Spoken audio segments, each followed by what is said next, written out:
வரைக்கும் போகக்கூடாது, மாநாட்டுக்கு சவாரி போகக்கூடாதுன்னு சொல்லிட்டு தமிழகம் முழுக்க இருக்கக்கூடிய தனியார் பேருந்து மற்றும் வேன் உரிமையாளர்களை மதுரை மக்களினுடைய தொழிலாளர்களினுடைய வயிற்றுல அடிச்சது தொழிலாளர்களுக்கு மாபெரும் வேதனை. காவல்துறை தாவேக நிகழ்ச்சிக்கு வண்டியை வாடகைக்கு கொடுக்கக்கூடாது என்று மிரட்டும் வேலையில் உளவுத்துறை ஈடுபட தொடங்கிட்டு.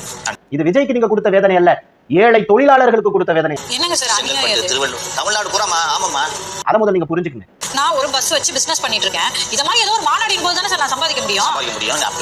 சார் ஒப்பந்தக்காரர்களை கூப்பிட்டு நீ போடக்கூடாது அப்படி இப்படின்னு மிரட்டி ஐசா பீசா பேசி அவனை வந்துட்டு அனுப்பி விட்டுருக்காங்க. கூட்டம் சேரக்கூடாது அவ்வளவுதான்.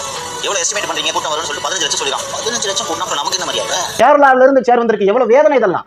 தமிழ்நாட்டில் நடக்கக்கூடிய ஒரு நிகழ்ச்சிக்கு கேரளாவில இருந்து சேர் வருது அப்படின்னா இது தமிழக மண்ணுக்கு அவமானம். நாளைக்கு கேரளா மக்கள் இதை பத்தி பேச மாட்டாங்க. அப்ப அரசியல் சுதந்திரம் இல்லாமல் இருக்கின்ற இந்த நாட்டுல மக்களுக்கு மட்டும் எப்படி சுதந்திரம் இருக்கும்?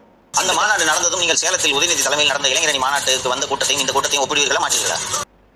ஒருத்தன் எழுந்து வரான் அப்படிங்கிறதுக்காக அவனை அமுக்கணும்னு நீங்க எதிர்பார்த்தீங்க, அவருடைய படங்களை அமுக்கணும்னு எதிர்பார்த்தீங்க. அவன் இப்போ வந்துட்டான், படத்தை தாண்டி அரசியலுக்கு வந்து உங்க கழுத்தை பிடிக்கிற அளவுக்கு வந்துட்டான். இன்னும் நீங்கள் அவர்களை அழுத்த அவர்கள் மேலத்தான் வருவாங்க.